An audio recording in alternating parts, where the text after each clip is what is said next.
882 dito, bida ka.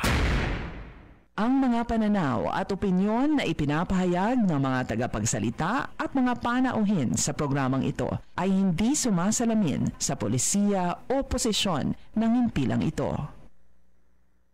Para sa pinakabago at makabuluhang impormasyon at kaalaman mula sa Ministry of Human Settlements and Development, narito na ang programang MHS Delivers. Hatid ng inyong mga tagapaglingkod na information officers na sina Salembay Abdullah at Juwayriya bin Emran Muhammad kasama si Hamsari Pala. MHS Delivers, sumasahimpapawid upang maiparating sa inyo ang mga dapat ninyong malaman ukol sa mga serbisyong pabahay, regulasyon at hanap buhay para sa bawat pamilyang Bangsamoro.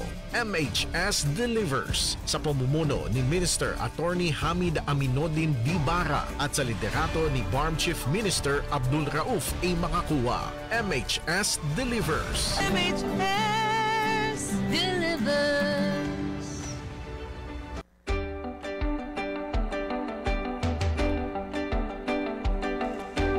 Subhanakalla ilma lana illa ma alamtana innaka antal alimul hakim. Glory be to you. We have no knowledge except what you have taught us. Verily it is you, the all-knower, the all-wise. Assalamualaikum warahmatullahi ta'ala wabarakatuh. At isang magandang mga tahanang araw ng Huwebes po. Ika-23 ng Nobyembre,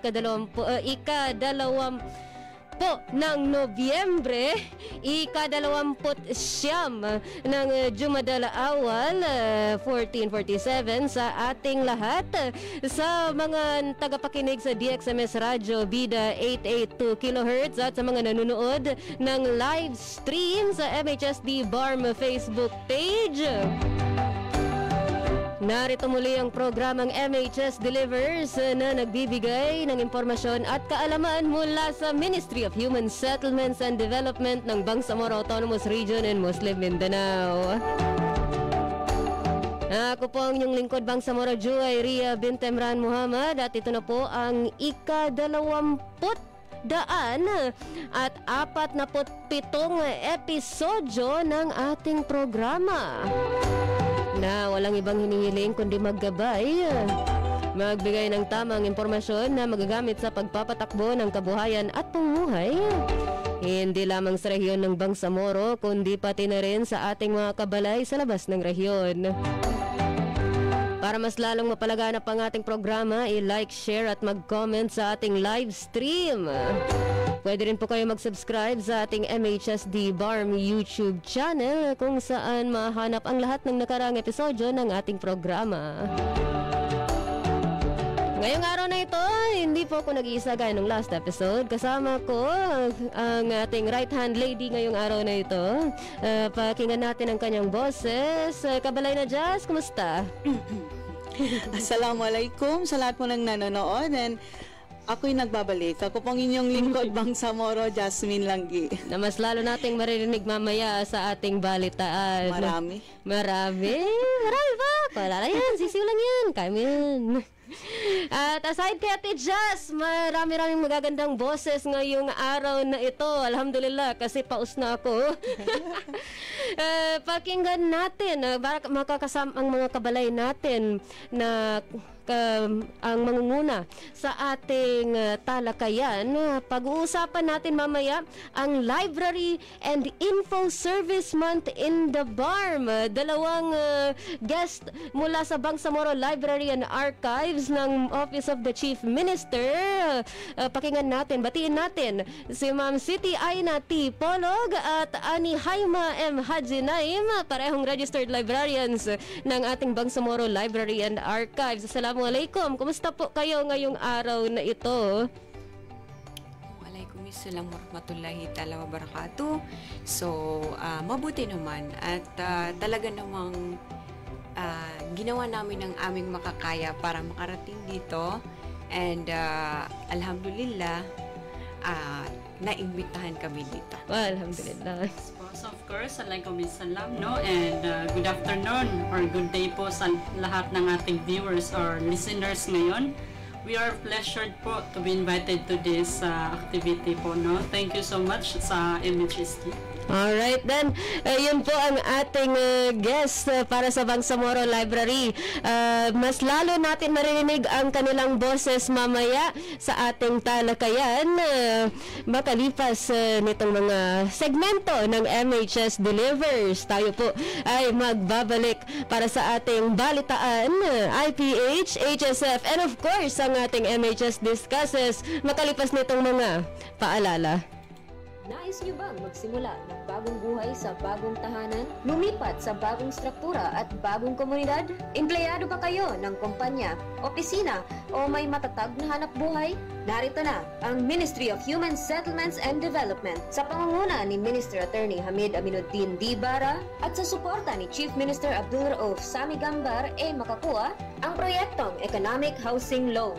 Katulad ng mga struktura sa Phase 1 at 3, sa may Barangay Kapiton, Dato Odinsinsuat, kasama ang Phase 2 sa Barangay Samba, Dato Odinsinsuat, layunin ng Ministry pagpatuloy ang mga proyekto sa Cotabato City, Special Geographic Areas, Maguindanao del Norte at Maguindanao del Sur, pati na rin sa island provinces ng Basilan, Sulu at Tawi-Tawi. Narito ang 9 na requirements na kailangan ipasa para mag-avail ng housing loan.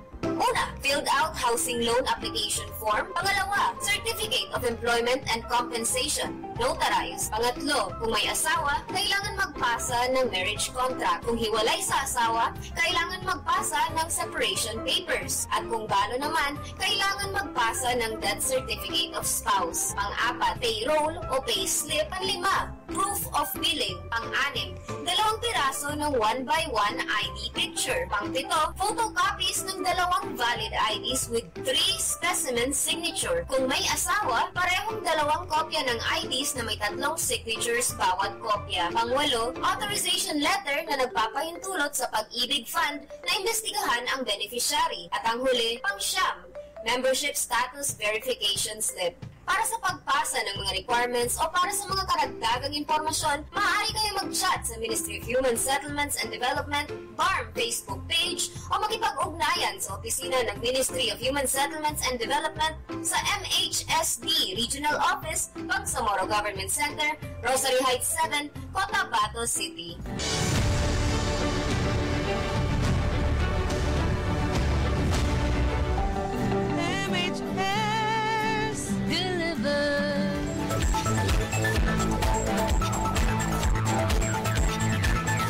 MHS Delivers po ay nagbabalik para sa ating segmentong balitaan.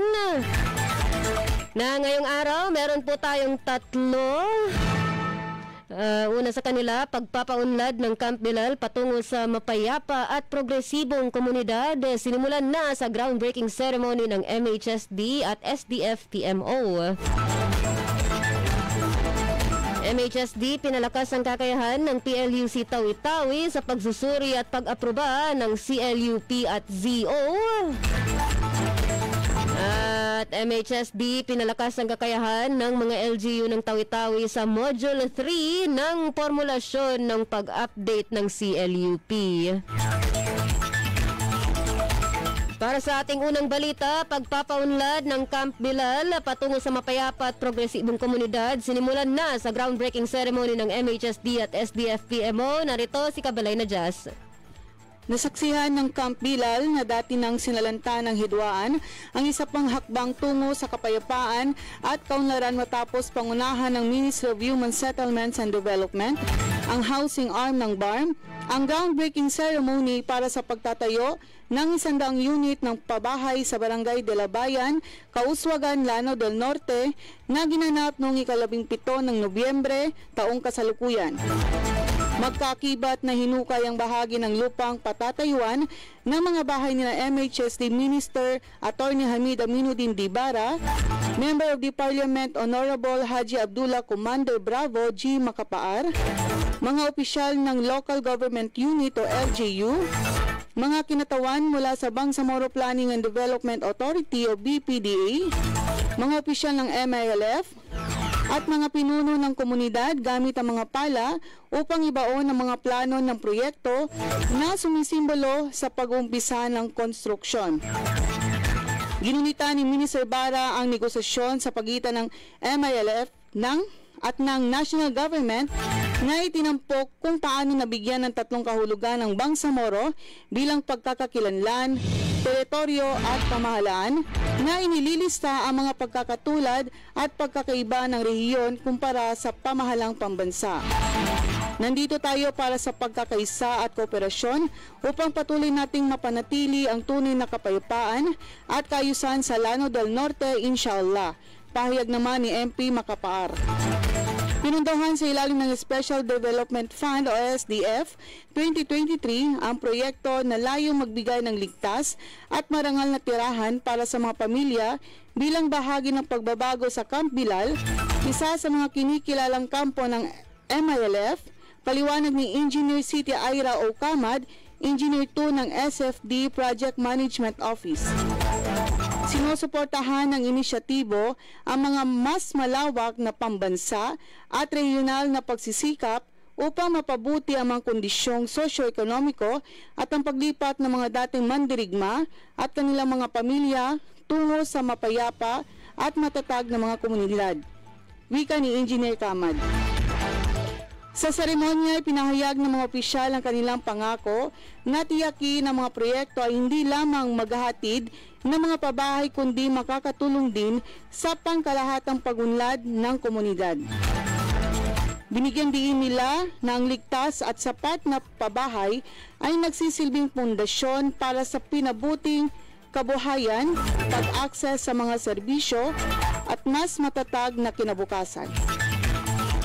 Ang aktibidad ay pinangunahan ng SDF-PMO ng BPDA sa pangunguna ni Director Kadil A. Sulaik Jr., kakibat ang Housing and Human Settlements Division ng MHSD sa pangunguna ni Chief Salahuddin Escosain at MHSD Llano del Sur Provincial Office sa pangunguna ni Provincial Director Benjamin D. Alangca.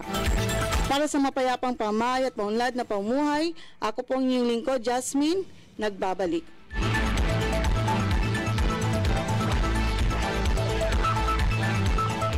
MHSD pinalakas ang kakayahan ng PLUC Tawi-Tawi sa pagsusuri at pag-aproba ng CLUP at ZO. Pinatibay ng Ministry of Human Settlements and Development, ang MHSD, ang housing arm ng BARM, ang kakayahan ng mga miyembro ng Provincial Land Use Committee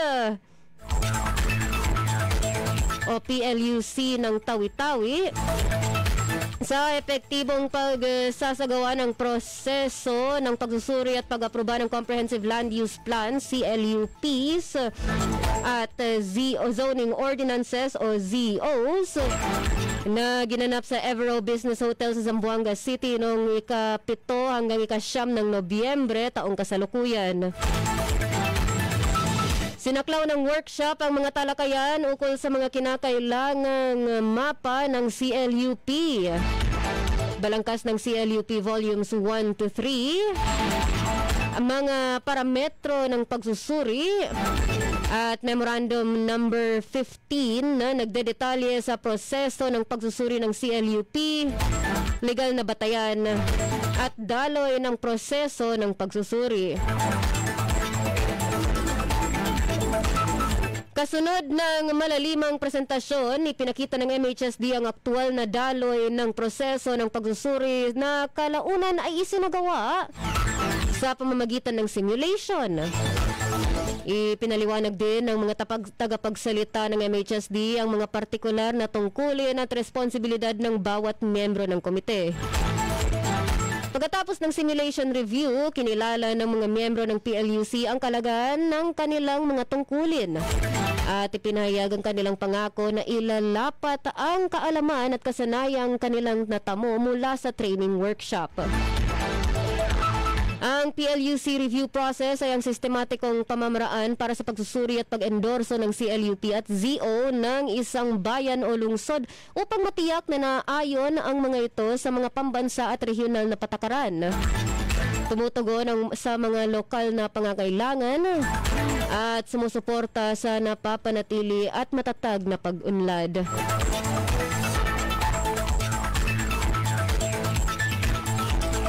Nagsisimula ito sa pagsusumite ng Local Government Unit o LGU ng kompletong mga dokumento ng CLUP na sinusundan ng screening at detalyadong technical na pagsusuri ng mga mapa, katumpakan ng paggamit ng lupa, pagsunod sa mga pamantayan at mga konsiderasyon sa panganib.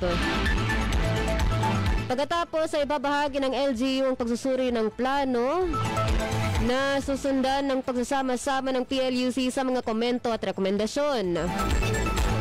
Kapag matunayang sumusunod, i-endorso ng PLUC ang CLUP at ZO sa Sangguniang Panlalawigan o SP para sa pag-aproba.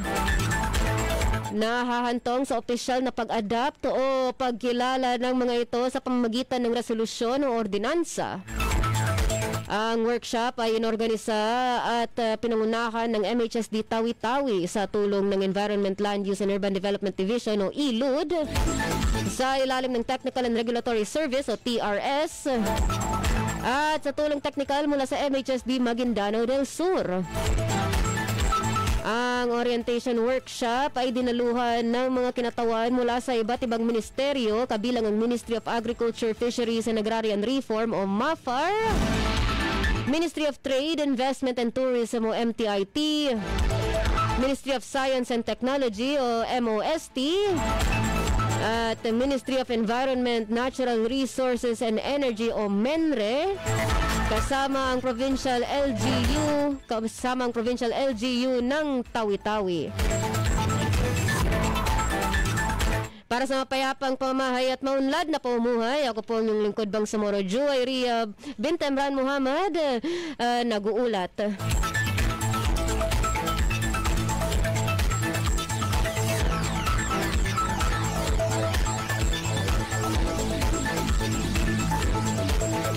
At para sa ating huling balita ngayong araw na ito, MHSD pinaunlad ang kaalaman ng mga LGU ng Tawi-Tawi sa Module 3 ng formulasyon at pag-update ng CLUP.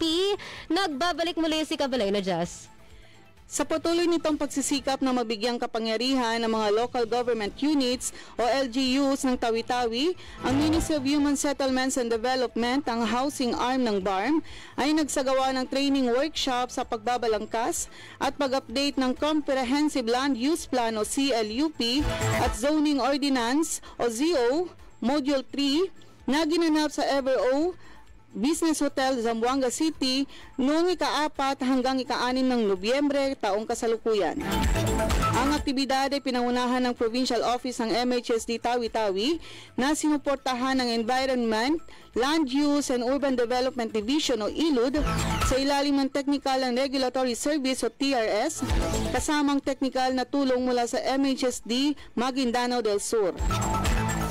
Hinikayat ni Engineer Sabturani U. Bakil, Provincial Director ng MHSD Tawi-Tawi, ang mga LGU na bilisan o pagkompleto ng kani-kanilang mga CLUP at itinampok kung paano nakatakdang repasuhi ng Provincial Land Use Committee o PLUC ang plano ng bayan ng Bongao pagkatapos ng pagsasanay. Kung kailangan ninyo ng teknikal na tulong sa pagkumpleto ng inyong CLUP, huwag mag-atubiling bumisita sa aming opisina.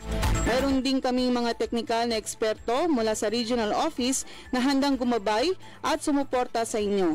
Samantalahin natin ang kanilang kadaluhubasan habang nagsusumikap tayong tapusin ang kanyang mga plano at ZO. Wika ni PD Bakil. Kinilala ni Atty. Janisa M. Makapantar, ENP, Chief ng ILUD, ang mahalagang kasanayan at kontribusyon ng ibinahagi ng bawat kalahok na mahalaga upang matagumpay na makumpleto ang kani-kanilang mga CLUP. Hinikayat ko ang lahat na ipagpatuloy ang kalaman at kasanayang natamo ninyo at isali ng mga ito sa mga konkretong aksyon sa inyong mga munisipalidad. Ang pagkumpleto ng inyong CLUP ay hindi ang katapusan. Ito ay isang patuloy na proseso ng paggabay sa pag-unlad habang tinitiyak na walang maiiwan. Iyon ni Chief Makapantar. Ibinahagi ni Chief Makapantar ang Memorandum Building 15 na nagdetalye sa proseso ng pagsusuri ng CLUP, legal na batayan at daloy na proseso ng pagsusuri. Pinasalamatan ni Robin Eleuterio, Municipal Planning and Development Coordinator ng MPDC ng South Ubian, ang MHSD para sa patuloy nitong pagsisikap sa pagbibigay ng suporta at pagpapalakas ng kakayahan ng mga LGU ng Tawi-Tawi, lalo na sa pagpapahusay ng kanilang kaalaman at kasanayan sa paggawa ng kanilang CLUP. Nagsimula ang aktibidad sa pagtatasa ng kasalukuyang kalagayan ng mga CLUP ng mga LGUs na sinundan ng serye ng mga teknikal ng presentasyon. Mula sa Ilod, tinalakay ni Marjan P. Saminudin, Project Development Assistant, ang mga kinakailangang mapa ng CLUP.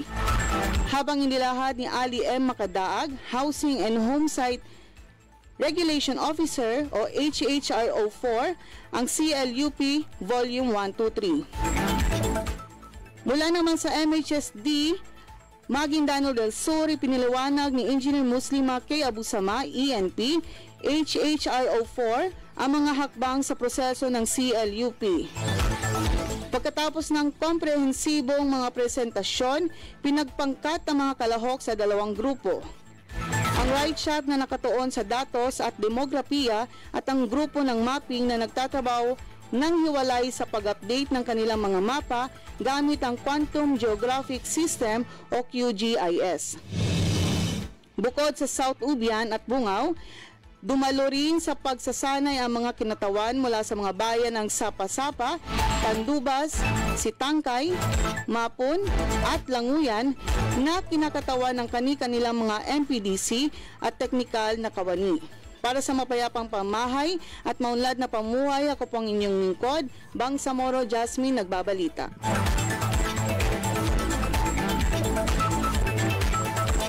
At yun po ang ating tatlong balita sa araw na ito. Kami po ay magbabalik sa ating MHS Delivers para sa segmentong IPH, HSF, at of course ang ating highlight na talakayan makalipas nitong mga paalala. Mga biktima ng hidwaan, kalupitan, kalamidad, mga internally displaced persons o IDPs, mujahideen at kanilang pamilya, at indigenous people. Sila ang mga benepisyaryo ng resettlement housing projects na libreng makakabenepisyo mula sa Ministry of Human Settlements and Development sa ilalim ng Bangsamoro Appropriations Act 2021. Tututukan ng MHSD ang mga pangangailangan sa pabahay ng mga nangangailangan pero walang kaya. Sa ilalim ng pamumuno ni Minister Attorney Hamid Aminuddin Bara at sa suporta ni Chief Minister Abdul Rauf Sami Gambar A. Makakua, narito ang Ministry of Human Settlements and Development para punan ang pangangailangan para sa mga bagong tahanan, para sa mga nawalan. Para sa mga karagdagang impormasyon, maaari kayong mag-chat sa Ministry of Human Settlements and Development BARM Facebook page o makipag-ugnayan sa Ministry of Human Settlements and Development sa MHSD Regional Office, Bangsamoro Government Center, Cotabato City.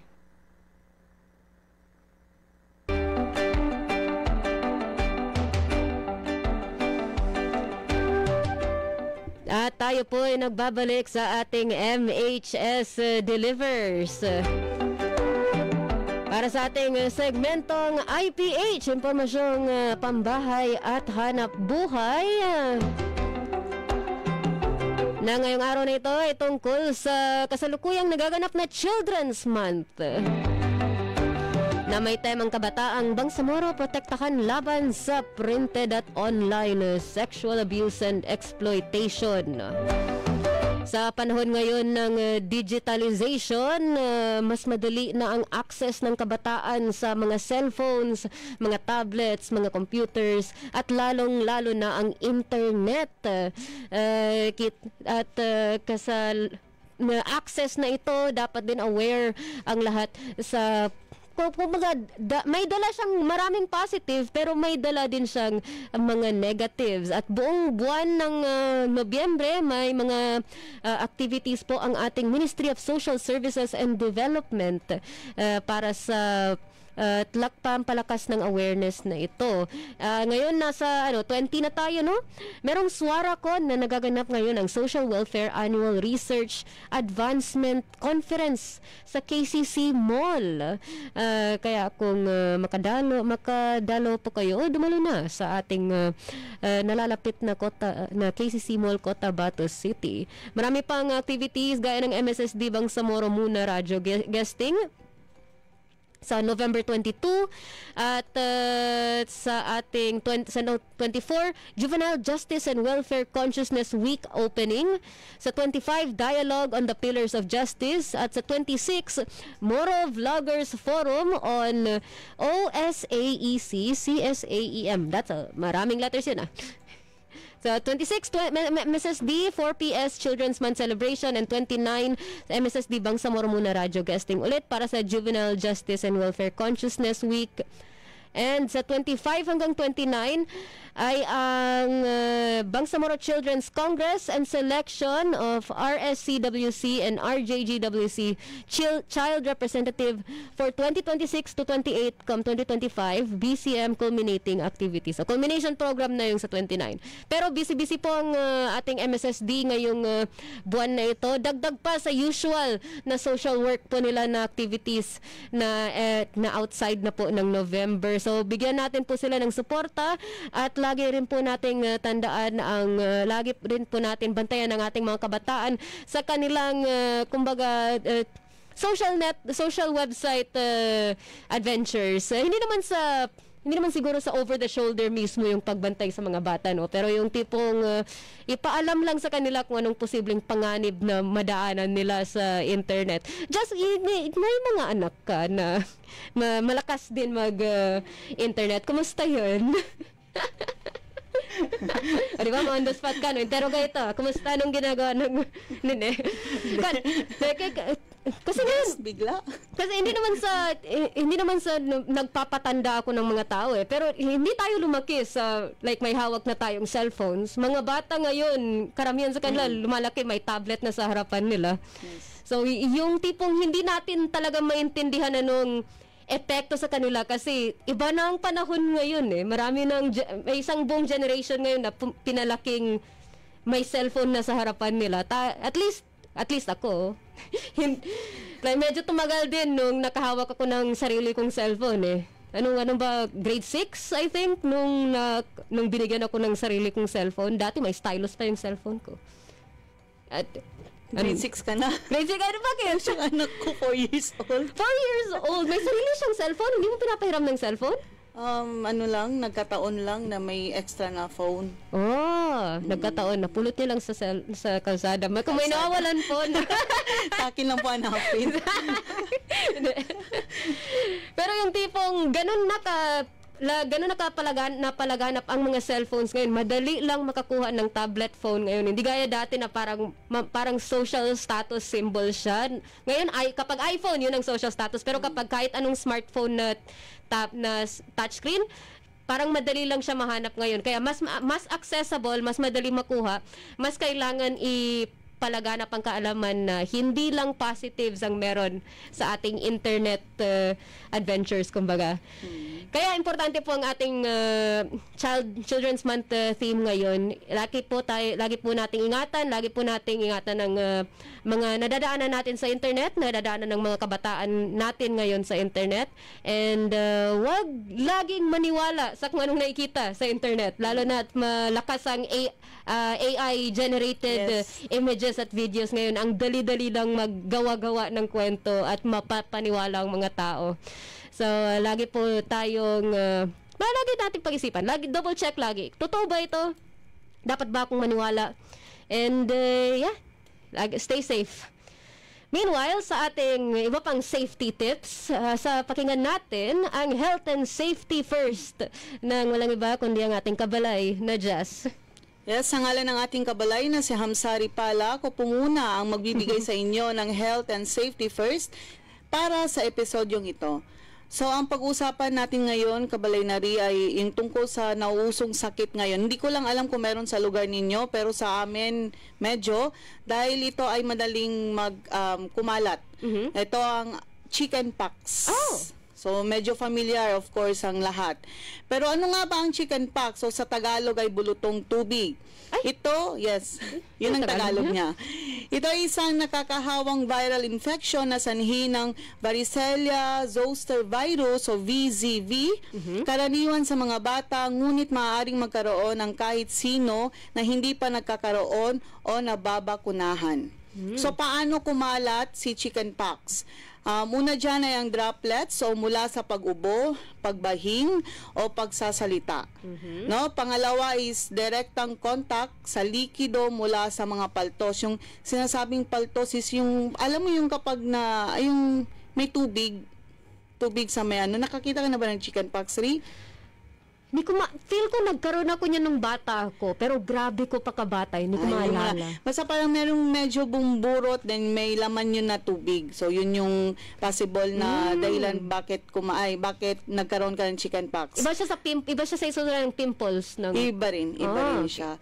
So pangatlo ay nakakahawa 1 hanggang 2 araw bago lumabas ang pantal, hanggang lahat ng pantal ay naglangid. Naglangid is yung tumuyo. Pag medyo natuyo na yung chickenpox, doon na siya mag-start na kumalat sa ibang tao or ibang bata. Talagang quarantine dapat yung bata. Yes, dapat. Then sintomas nito, of course, una dyan is lagnat, madalas unang sintomas. Pangalawa, sakit ng ulo at pangihina.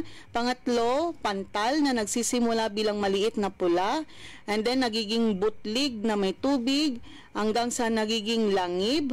At pang-apat ay matinding pangangati. So, yung pantal na is nangangati.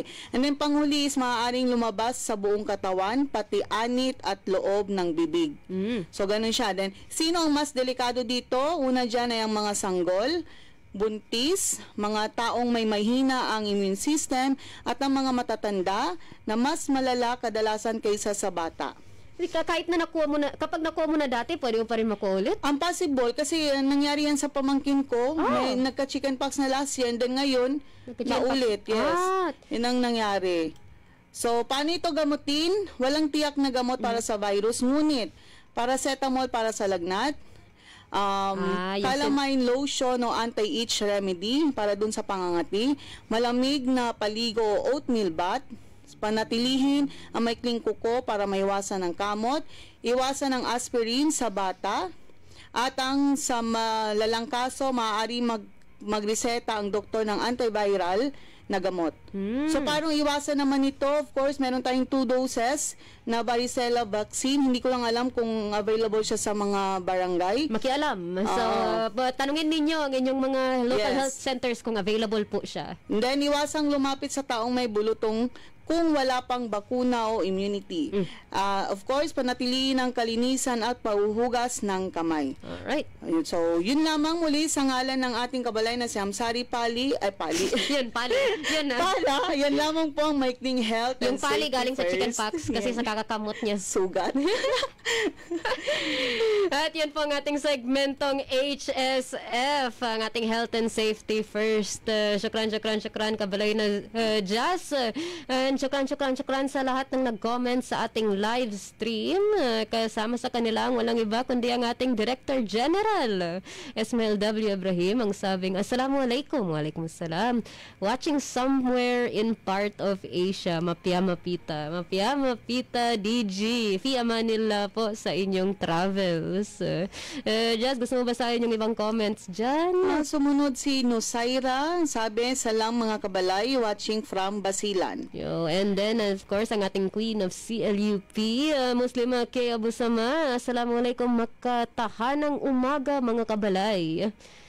And meron po dito si Galisto na nag-send ng bahay na emote. At yun po ang ating segmentong IPH at HSF. Hindi na po kami magpapatumpik-tumpik pa. Narito tayo, dadako na po tayo sa ating segmentong MHS Discusses.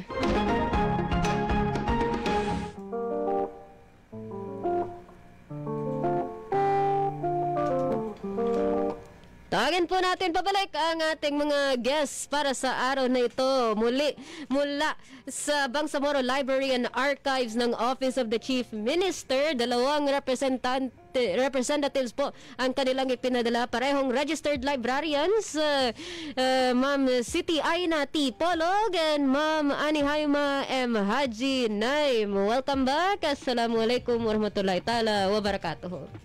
Waalaikumsalam. Waalaikumsalam po. Alright, then, para po ma-distinguish lang po nila ang mga boses ninyo, kumusta? And pakilala po tayo sa ating mga kabalay na nakikinig sa radyo at nanonood ng live stream. Sige po. Kapag so, muli po, my name is Anihaima M. Haji Naim, Administrative Assistant 6 from the Bangsamoro Library and Archives.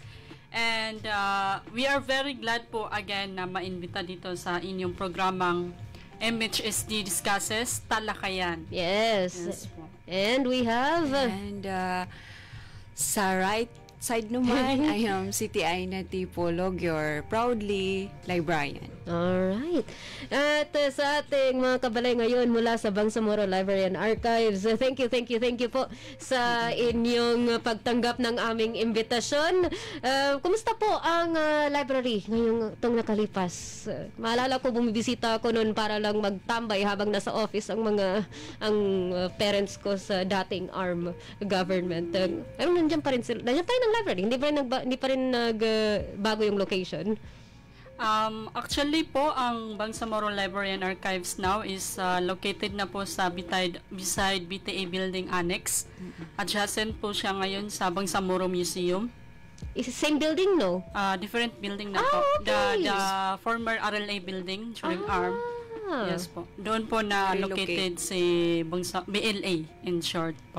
Daming libro na kailangan i-move nung panahon na yun din. Unfortunately. That's the big struggle and challenge to us kapag nangyayari yung kailangan kaming mag-relocate. Yeah, talagang transition period. Pinaramdam yung transition period. Then, aside for that, gusto nyo po ipakilala konti pa ang ating library. Kumusta po ang library itong nakalipas? Like, ano po ang para sa mga hindi po nakakaalam, ano nga ba itong Bangsamoro Library and Archives na ito? So, yun na nga, alhamdulillah and mashallah, the Bangsamoro Library and Archives is doing well and steadily growing in the same direction that the many Philippine public libraries are moving towards today. So, katulad po ng ibang public libraries natin dito sa bansa, patuloy kaming nag-upgrade ng aming serbisyo, nag-aayos ng collection, at pinalalawak ang accessibility para sa mga students, mananaliksik or researchers, and of course our co-employees, either from inside the ORC or outside the ORC. So, mas nagiging masigla ang mga library programs namin ngayon. Mas aktibo ang mga outreaches, mga systematiko and reader and research services. At mas pinatitibay ang papel ng aklatan bilang community learning hub.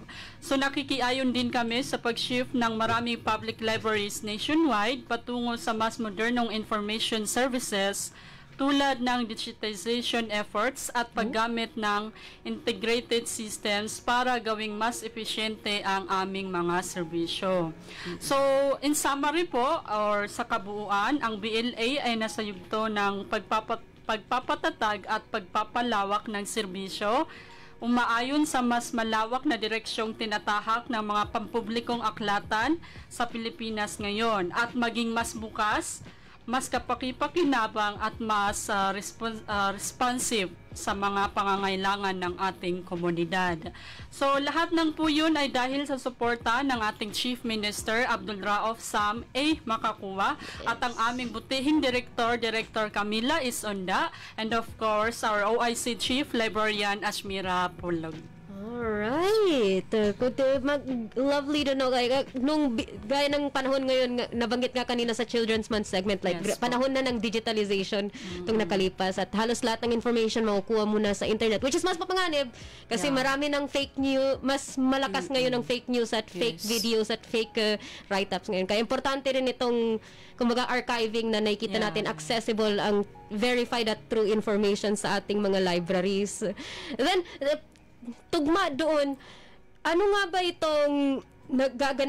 itong kasalukuyang nagaganap na Library and Information Service Month? At paano po siya natutugma sa ating Bangsamoro Library and Archives? LISM, mas kilala, or LISM, or Library Information Services Month. Ginaganap po ito tuwing Nobyembre. Okay. And isa ito sa mga way na napopromote namin yung mga libraries, and hindi lang yung mga libraries, pati na din yung profession namin. Kasi to be honest, hindi ba, aside, tulad nga ng sinabi mo, ma'am, more on technology na tayo. So, actually, si LISM is napakaganda niyang program kasi sa month na ito, nabibigyan kami ng chance na mapakita or ma-showcase namin kung ano ba talaga yung library. So, sineselebrate, tulad ng sinabi ko, sineselebrate ito tuwing buwan ng Nobyembre, at kasabay na din doon minsan sa end of the month ng November is pasok na din dyan si National Book Week. Kumbaga, 1 week na sineselebrate yun. Alright. So, ngayong taon, ika-35th LIS month, and 91st naman sa NBW, National Book Week. So, actually, hindi lang to basta-basta kasi may proclamation number 837 na tayo, series 1991, na pinangungunahan na din kami ng National Library of the Philippines sa pagsa-celebrate po nito. Alright. So, magandang timing ito sa ating Children's Month din talaga at ma-raise awareness ang importance ng pag-source ng information natin. Yes. Ano pong mga activities or mga serbisyo na inoobserbahan ng DLA sa kaganapan na ito, sa month-long celebration na ito? Sa month-long celebration po na ito, katulad pong ng ginawa namin ngayon, for the first time, nilabas namin yung celebration namin sa LIS. Oh, okay. Opo. Bumisita po kami sa Datosyang Central Elementary School, at the same time yung National High School niya. 2 days po na event, at yun, nagpa-contest po kami, nag-storytelling, kasi para din po at least kung hindi sila makakapunta sa amin, kami po yung dadala sa kanila. And in that way, nai-introduce namin kung ano ba talaga yung meron yung library. Kasi, to be honest, kapag naririnig natin yung word na library, ma'am, ang una-una talagang pumapasok sa utak natin is house of books, di ba? Yes. Anong pupuntahan ko dyan? Libro lang naman yan. So, aside from that, may gusto pa kaming iparating na yun yung hindi nila alam, na hindi lang naman place of books ang library. It is a hub of learning, lifelong learning. Na kapag pumasok ka, marami kang pwedeng gawin. Hindi lang magbabasa ng libro. Yes. Di ba, ma'am? So, yun. Kasi batang libro ako dati, ngayon batang cellphone na ang ending eh. Pero nung sa dating library namin, meron lang silang, kumbaga, hindi nila tinago sa mga bookshelves yung mga storybooks. Nilagay nila sa gitna ng isang pile ng parang box. Para kung yung mga bata, pulutin lang nila nung maganda tingnan na picture books. So, from picture books, naging written books naman ang sunod na binasa, hanggang sa naging puro mga nobela na nang binabasa. Yes. And then, nung panahon na ng digitalization, puro mga Wattpad na yung panahon. Yes, and po. then, medyo paminsan-minsan lang yung mga pocket books na nakikita ko sa Daloy. So, talagang yung journey ng pagbasa, karamihan talaga magbasa, magsimula sa library. Kasi accessible siya eh, libre na eh. Wala kang kailangang bayaran eh. Bisita ka lang, yung physical mo lang na person pagpunta. Kasi pang publiko eh, lalo na kami, we are very proud na kami lang yung nag-iisang regional library sa Pilipinas. Yes po, BLA stands alone as a nag-iisang regional library dito. So, kung yun nga, yung sinasabi ko na maganda si LISM para makapagpabigay ng public awareness sa lahat na lalo na sa atin, sa BARM, within BARM region, ma'am, na madami talaga sa atin yung places na hindi maabot ng technology. Kasi nga may mga liblib na lugar. So, parang isa ito sa way na kung pwedeng i-celebrate natin, gawin natin yung best natin to celebrate. Correct me if I'm wrong, yung Bangsamoro Library ba natin yung library na may parang children's area na Yes pwedeng po. iwan mo Meron yung po. mga bata para pwede mo pag-iwan yung mga bata doon? Yes po, I am the assigned librarian sa Children's Corner and yun po, pwede po. Ano po, medyo outside na ito Yes sa po. It's okay, ma'am. Kumusta ang anong day in the life ng Children's Corner na ilan? Marami lang nag-iiwan ng bata and then nagbabasa lang sila. Yes po, kasi yung Children's Corner namin is my play area. Play area na din siya at the same time. So may minsan may mga lawyer kami na client, employee na nag-study while kasama yung anak. So iniiwan doon yung baby nila. So since minsan yun, kasi mga good girl and boy din naman yung mga client. So minsan hindi na namin sila kailangan gabayan and kasi marunong na sila. Nag-drawing doon na po kasi may mga activities ang Children's Corner. Nandyan yung storytelling. Pwede silang mag-arts and crafts. Lahat ng provided ng library. Oo. So, pwede kahit nakaupo lang yung bata doon, kung ayaw niyang maglaro, pwede naman siyang mag-color doon kasi may mga provided naman kami na materials for them. That's cute. Yes, ma'am. Si Cookie, baka gusto niyang magbisita. Yes.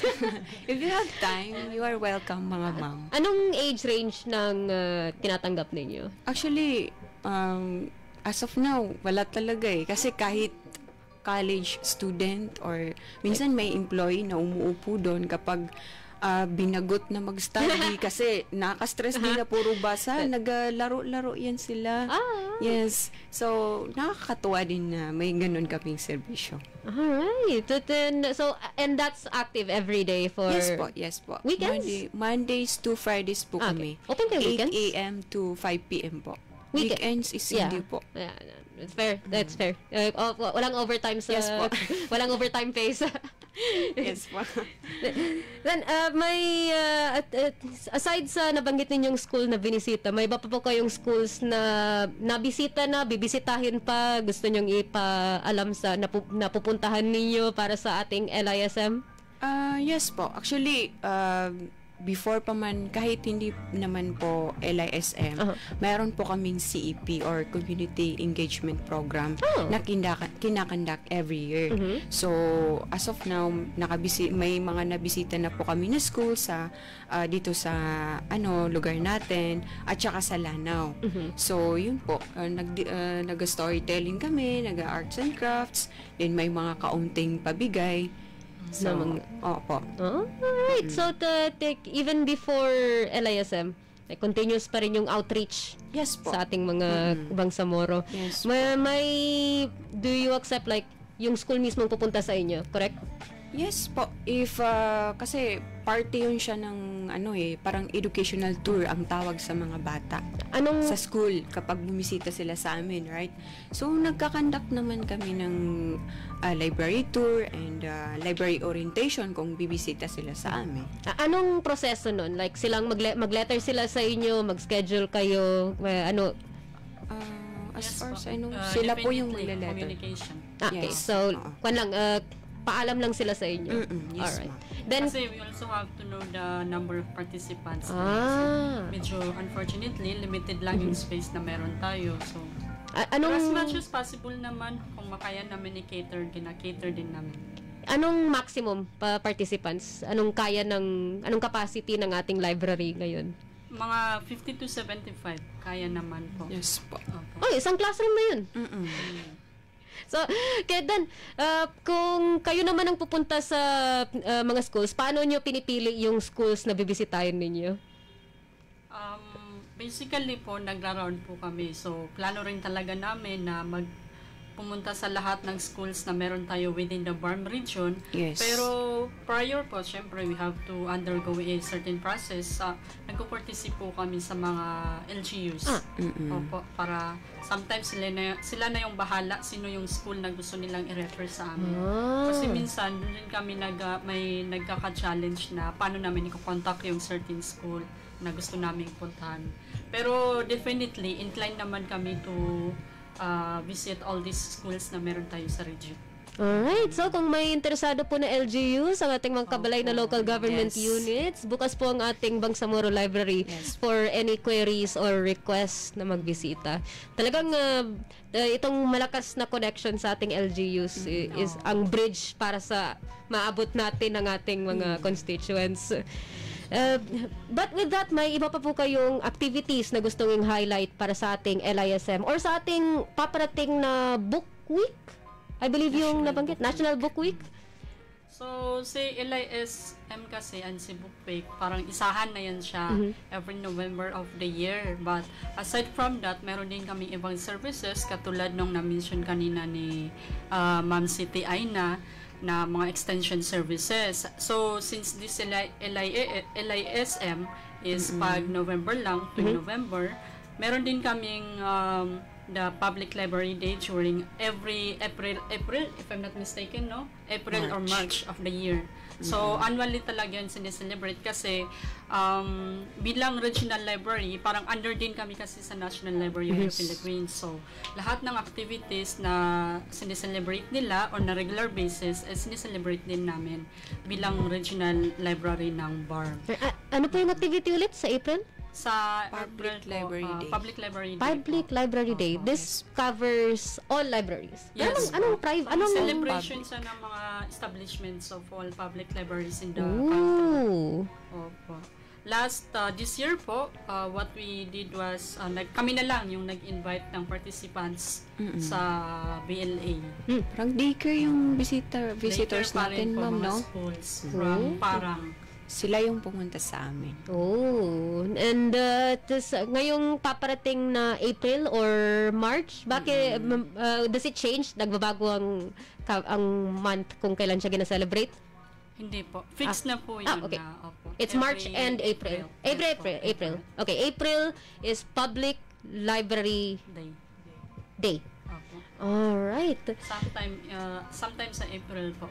Okay. Then, sa inyong day-to-day activities sa library, paano nyo, itong query lang, paano kayo tumatanggap ng additional sa collections ninyo or pag-keep nung collections ninyo? Like, do you accept submissions?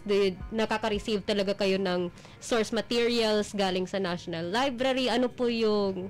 Kasi from the MHSD side na experience, nag-request po kayo ng mga item, ng mga for archive ng mga publications. Yes, so nag-submit kami, I believe regularly yung memorandum na mag-submit ng publications to the library. So nakakatanggap kayo ng mga ganong klaseng source materials. Aside sa ministries, may iba pa kayong sources na natatanggap for your mga magazines, mga books, mga papers. Opo. In regards naman sa ating library collections, dalawa lang po yung source natin, either by donation or by purchase. So, alhamdulillah and mashallah, recently lang po, nag-purchase tayo ng library materials composed of 490 plus quantities or copies or volumes na books. So those are all new purchased materials, mga fresh pa talaga sa collection. And sa donations naman po, tulad ng na-mention nyo, we do highly encourage all the ministries, different ministries of the BARM na mag-provide sa amin ng additional or extra copies para sa ating library collection. So currently sa MHSD man lang may mga manuals kami at meron kaming isang magazine publication which is late lang din talaga na po-procure. Nakakatanggap kayo 2022, bago lang namin natanggap yung 2022. Hindi yun late submission, talagang bago lang namin natanggap. Bago lang. So, yeah. Actually, so far po, MHSD is one of the diligent, consistent provider sa amin ng magazine. So, we are thankful din po. Pero aside from that kasi, since may director na kami, dalawa ng division ng BLA, the Library Division and Archives Division, this time po parang certain na or identified na ano yung mga para kay archives and ano yung para kay library. Okay. So, yung mga parang na-mention mo kanina na archival materials, dun po yun magfo-fall kay AD. archives. Right, at kayo dalawa ay galing sa library? Yes, Library, alright. Yes, po, since your invitation was addressed to the library. Alright. Then, inshallah, baka sa ibang episodes, makilala naman namin ang archive side ng ating BLA. Inshallah. But for now, I believe na-cover po natin ang ating bulk ng talakayan na marami tayong natutunan para sa ating nagaganap na LISM, Library and Info Service Month sa ating BARM region. Bago po namin kayo pakawalan sa episode na ito, may gusto po kayong ipahiwatag, parting message sa ating mga nakikinig sa radyo, nanonood sa live stream? So, syempre po, no, di namin pwedeng palampasin yung chance. Gusto namin i-shout out lahat ng kasamahan namin sa BLA, sa lahat ng nakikinig, sa lahat ng viewers, especially our clients po sa BLA. Yun po. Yes. And for the parting message po, nagpapasalamat po kami. Once again, maraming salamat sa inyong invitasyon. Hinahangad namin na masundan pa itong inyong invitasyon. Inshallah. Inshallah. And of course, on behalf of the Bangsamoro Library and Archives, we extend our heartfelt gratitude to everyone who continues to support our programs and services. We invite students, researchers, public servants, and all community members to visit us to make full use of the resources we provide. The BLA is committed to promoting a culture of learning, preserving our Bangsamoro identity, and making information accessible to all. May this Library and Information Services Month inspire us to read, learn, and grow together as Bangsamoro community. Yes. So again, in addition to Ma'am Ani Haima, inaanyayahan po namin lahat ng aming mga tagapakinig or taganood na makisama tayo or bumisita po tayo sa ating mga munting aklatan kahit hindi na po sa amin sa BLA kasi hindi madaling ma-access ang BLA. Kahit kung may mga munting aklatan sila or library, kahit doon po tayo magbigay ng suporta. At makiisa po tayo sa LISM month or Library Information Services month. And isang malaking karangalan po ito sa amin. And thank you very much in behalf of Bangsamoro Library and Archives. And syukran din po sa ating mga kabalay, Ma'am Siti and Ma'am Ani, sa pagdako sa ating radio station, sa ating radio program ngayong araw na ito. Syukran sa BLA sa pagtanggap ng ating imbitasyon mula sa MHSD. And syukran sa ating mga kabalay na nakikinig sa radyo at nanonood ng live stream para sa segmentong ito at sa episodyo mismo ng MHS Delivers. With that, dito na po tayo sa dulo ng ating programa. May mga nag-comments po tayo na dumagdag. Ang isa from Jahida Mindalano Aragasi. Ang sabing hello po from BLA. And yes. Clarify ko lang po yung nasabi ng partner ko na hindi madaling ma-access yung BLA. That is with respect to distance po talaga. But actually hindi po, baka kasi ma-misunderstood ng ibang viewers or listeners natin that BLA is upon subscription fee. But BLA is open to all po and free po. It's public. Yes. Open po sa pang-publiko talaga. Yes. What she means was that para dun po sa mga nasa malalayong lugar. Yes. So, kung may mga libraries po tayo doon, pwede daw po kayong mag-visit. Speaking of access, nabanggit nga natin na kailang beses, nasa panahon na tayo ng digitalization. Do we have a digital library accessible para sa mga nasa malalayong lugar, hindi makabisita sa mga aklatan? Kumbaga. Meron tayong online public access. But, unfortunately, title lang yung nakikita mo, not the physical one. But aside from that, meron naman po kaming reference services which the clients from faraway areas can inquire to if may kailangan po sila, and nagpo-provide kami ng necessary resources na hinihingi ng mga client natin. Alright, good to know. So sa mga estudyanteng nagtitesis dyan, bitiwan nyo na si ChatGPT. Yan dito yung totoong mga references ninyo.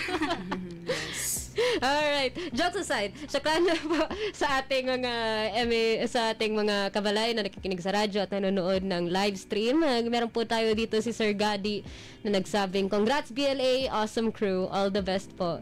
From Abdulhamid Sialawi Jr., our Chief of Policy Development and Coordination Division. I believe, registered archive, something with, may history siya for archiving ito. Archivist. Hindi naman sa archivist. Ano bang tawag dito? Yung 5S something. Si Sol is the research person po sa OCM for 5S. Yes. So, yun po. And of course, si Kuya Far na nagsabi lang na pa-shoutout. Yun, sinigaw na kita.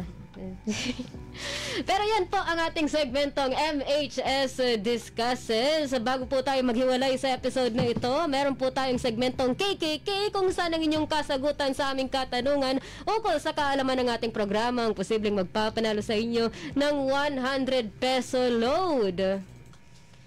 Ipadala lamang ang tamang sagot sa numerong 0955-799-4778. Muli, 0955-799-4778 para sa pagkakataong manalo ng 100 peso load. At sa mga hindi po na-loadan last week, apologies po. Nagkaroon lang po ng technical difficulties. Inshallah, ihahabol po namin yan. Pero kung magsagot po kayo ngayong week, edi doble yung panalo ninyo. Good for you. With that, ang ating unang tanong, ano ang kasabay na celebration ng LISM na magaganap sa huling linggo ng Nobyembre? Muli, ano ang kasabay na selebrasyon ng LISM na magaganap sa huling linggo ng Nobyembre? Second question, sa mga activities na ginanap ngayong LISM, may binisita ang ating Bangsamoro Library na isang eskwelahan. Mag-ibigay lamang ang pangalan ng eskwelahan na iyon, ayon sa nabanggit kanina sa talakayan. So, pangalanan yung eskwelahan na binisita ng BLA para sa celebration ng LISM.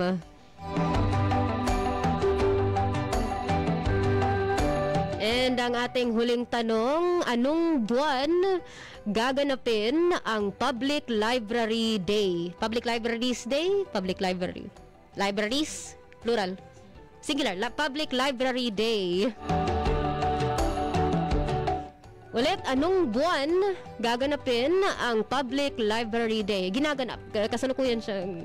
Inobserve pa rin siya. Muli, ang ating first question. O yun, may mga sumasagot na. First question, ano yung week celebration sa huling week ng November na inobserbahan kasabay ang LISM? Second question, pangalanan yung eskwelahan na binisita ng BLA para ngayong celebrasyong LISM. And huling tanong, anong buwan ginaganap ang Public Library Day? So with that, dito na po nagtatapos ang ating MHS Delivers. Sa ngalan ng ating nagbubuting Minister Attorney Hamid Aminuddin D. Bara, Deputy Minister Aldin H. Asiri, Director General Esmel W. Ibrahim, at sa ngalan nina Ako po ang inyong lingkod, Bangsamoro Jasmine Langgi, at sa ngalan ng ating kabalay na si Ma'am Salembay Abdullah, Hamsari Pala, Dato Nohas Daud, at Almansor S. Ugaw, at sa ating technical side na si Sir Robert at si Sir Jeff. Maraming salamat sa pagsama sa amin sa episodyong ito. At I believe kakarating na rin ni Kuya Rupert, Kuya Jeffrey sa ating mga technical sides of DXMS. Kami po ang inyong lingkod na laging nagsasabing lagi po nating tandaan ang ating mga hashtag na hashtag trabaho ko, ibada ko, hashtag work with excellence and perfection, hashtag our home, our dream, and hashtag building community, building umma. Ako po ang inyong lingkod, Bangsamoro Joy Ria bint Emran Muhammad, at sa ngalan po ng ating mga guests mula sa Bangsamoro Libraries and Archives, City Aina Tipolog at Anihaima M. Haji Naima, nagpapaalam po sa ating 247th episode at nagsasabing Assalamualaikum warahmatullahi wabarakatuh. Sumainyo ang programang MHS Delivers mula sa inyong mga kabalay na tagapagbigay impormasyon ukol sa mga tulong at serbisyong teknikal, pabahay at hanap buhay para sa bawat pamilyang Bangsamoro. MHS Delivers sa pamumuno ni Minister Attorney Hamid Aminuddin D. Bara at sa liderato ni BARM Chief Minister Abdul Rauf A. Makakuwa. MHS Delivers. Ang mga pananaw at opinyon